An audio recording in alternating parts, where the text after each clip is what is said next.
സ്വന്തമാക്കാം zero size. പുരുഷന്മാർക്കിടയിൽ six pack മസിലുകൾ ഹിറ്റായതുപോലെ സ്ത്രീകൾക്കിടയിൽ സീറോ സൈസ് ബോഡി ഷേപ്പ് ഒരു മോഹമായി വളരുകയാണ്. സംഭവം എന്തായാലും നഗരത്തിലെ സ്ത്രീജനങ്ങൾ ഇപ്പോൾ ഫിറ്റ്നസ് സെന്ററുകളിൽ സജീവമാണ്. ശരീരത്തിലെ ദുർമേധസ്സിന്റെ അളവ് 0 ആക്കുക എന്നതാണ് സീറോ സൈസ് കൊണ്ട് അർത്ഥമാക്കുന്നത്.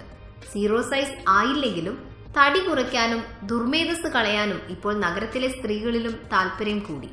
ഈ താല്പര്യം തന്നെയാണ് സ്ത്രീകൾക്ക് കൂടി പരിശീലിക്കാവുന്ന ഫിറ്റ്നസ് സെന്ററുകളും സ്ലിമ്മിംഗ് സെന്ററുകളും നഗരത്തിൽ വേരുറപ്പിക്കാൻ കാരണം. 1-2 മണിക്കൂർ വർക്കൗട്ട് ചെയ്യാൻ സ്ത്രീകൾക്ക് യാതൊരു മടിയുമില്ലെന്ന് ഹെൽത്ത് ക്ലബ് നടത്തിപ്പുകാർ പറയുന്നു. ട്രെഡ്മില്ലിലും സൈക്കിളിലും വിയർപ്പൊഴുക്കുകയും വെയിറ്റ് എടുക്കുകയും ചെയ്യുമ്പോൾ കാലറി കണക്കിന് ഊർജം കത്തുന്നു, തടി കുറയുന്നു, വയർ ഒതുങ്ങുന്നു, 5-10 അതിലേറെയും കിലോ ഭാരം കുറയുന്നു. വീട്ടമ്മമാരും ഉദ്യോഗസ്ഥരുമെല്ലാം ഹെൽത്ത് ക്ലബിൽ എത്തുന്നു. വീട്ടമ്മമാർ രാവിലെ 10 മുതൽ 4 വരെയുള്ള സമയമാണ് തിരഞ്ഞെടുക്കുക. ഉദ്യോഗസ്ഥർ അതിരാവിലെയോ വൈകിട്ടോ എത്തും. പഴയ ജിമ്മുകളിലെ വിയർപ്പും ചൂടും നിറഞ്ഞ അന്തരീക്ഷത്തിന് പകരം AC-യും TV-യും ഒക്കെ ഹെൽത്ത് ക്ലബുകളിലുണ്ട്. മിക്കവയും ബ്യൂട്ടി പാർലറുകൾ പോലെ തന്നെ യൂണിസെക്സ് ആയി. സ്ത്രീകൾക്കും പുരുഷന്മാർക്കും പ്രത്യേക സമയം എന്നതിനു പകരം ആർക്കും ഏത് സമയത്തും വരാം എന്നായി. ബോഡി കോമ്പോസിഷൻ അനാലിസിസ്, അതായത് ശരീരത്തിലെ ജലം, കൊഴുപ്പ്, മസിൽ തുടങ്ങിയവയുടെ അളവുകൾ മനസ്സിലാക്കൽ, body mass index, waist hip ratio, body strength levels ഇവയൊക്കെ രേഖപ്പെടുത്തുകയും അതിനനുസരിച്ച് അനുയോജ്യമായ വ്യായാമം, ഭക്ഷണം ഇവ നിർദ്ദേശിക്കുകയുമാണ് ആദ്യം ചെയ്യുക. ശരീരഭാരം ഇത്ര കിലോ കുറയ്ക്കണം എന്നാവശ്യപ്പെട്ട് വരുന്നവരുമുണ്ടെന്ന് അധികൃതർ പറയുന്നു. പഴയ കാലത്ത് മസിൽ പെരുപ്പിച്ച പുരുഷന്മാർ മാത്രമായിരുന്നു ഇൻസ്ട്രക്ടർമാർ. ഇപ്പോൾ ഒട്ടേറെ പെൺകുട്ടികൾ ഈ രംഗത്തേക്ക് കടന്നു വന്നു. പേഴ്സണൽ ഇൻസ്ട്രക്ടർമാരായി പെൺകുട്ടികളുമുണ്ട്. മാസം 3000 മുതൽ 5000 രൂപ വരെ PT-ക്ക് ചിലവഴിക്കേണ്ടി വരും. വർഷത്തേക്ക് 12000 രൂപ ഫീസ് തുടങ്ങുന്നു. മാസം തോറും 1500-3000 രൂപ വരെയുണ്ട്.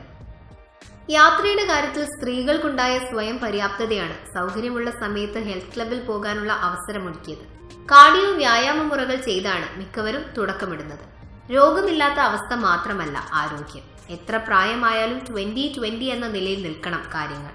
പ്രായത്തെ ചെറുക്കുന്ന ഫിറ്റ്നസിനായി യോഗയും ജിമ്മും ഡയറ്റിങ്ങുമെല്ലാം ജീവിതശൈലിയുടെ ഭാഗമായി മാറുന്നു. ഏതു തരക്കാർക്കും പറ്റിയ തരത്തിലുള്ള വ്യായാമങ്ങൾ ഹെൽത്ത് ക്ലബിലുണ്ട്. വെറും ഡാൻസ് അല്ല സുംബ. മുമ്പ് സുംബ ഡാൻസ് എന്നായിരുന്നുവെങ്കിൽ ഇപ്പോൾ സുംബ ഫിറ്റ്നസ് എന്നേ പറയും. പാട്ടിനൊപ്പം ഡാൻസ് ചെയ്ത് അതിലൂടെ കാലറി കത്തിക്കുകയാണ് രീതി. അങ്ങനെയാകുമ്പോൾ ജിമ്മിലെ പോലെ ബോറടിക്കില്ല.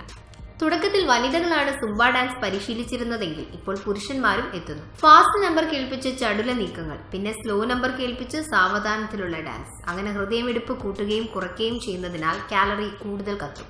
നന്നായി വിയർക്കുകയും കാലിനും കൈക്കും വയറിനുമൊക്കെ വ്യായാമം നൽകുന്ന ചലനങ്ങളുമുണ്ട്. വെയിലത്ത് വേണം വ്യായാമം.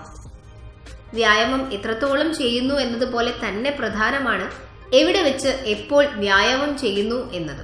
ആധുനിക വൈദ്യശാസ്ത്രം പറയുന്നത് വെയിലത്ത് ചെയ്യുന്ന വ്യായാമത്തിനാണ് പ്രയോജനം കൂടുതലെന്നാണ്. കൊടും വെയിലത്ത് വിയർത്തൊലിച്ച് ചെയ്യരുത്. പകരം ഇളം വെയിൽ കാഞ്ഞ് വ്യായാമം ചെയ്തു നോക്കൂ. ഉടൻ വ്യത്യാസം അറിയാം. വൈറ്റമിൻ ഡിയുടെ കലവറയാണ് സൂര്യപ്രകാശം. ഇളം വെയിലത്ത് വ്യായാമം ചെയ്യുമ്പോൾ ശരീരത്തിലെ പേശികൾക്ക് ദൃഢത ലഭിക്കുന്നതിനോടൊപ്പം ആവശ്യത്തിന് വൈറ്റമിൻ ഡിയും ശരീരത്തിലേക്ക് ആഗിരണം ചെയ്യപ്പെടും. പുലർക്കാല അന്തരീക്ഷത്തിലെ ശുദ്ധവായു ശ്വാസകോശ അറയിൽ നിറയുന്നതും വളരെ നല്ലതാണ്. പ്രായമേറിയവർ തീർച്ചയായും പുലർക്കാലത്ത് വേണം വ്യായാമം ചെയ്യാൻ. അമിതമായ സമയം വ്യായാമത്തിന് നീക്കിവെക്കുന്നത് ആയാസം വർദ്ധിപ്പിക്കും. തുറസായ സ്ഥലങ്ങളാണ് വ്യായാമത്തിന് അനിവാര്യം.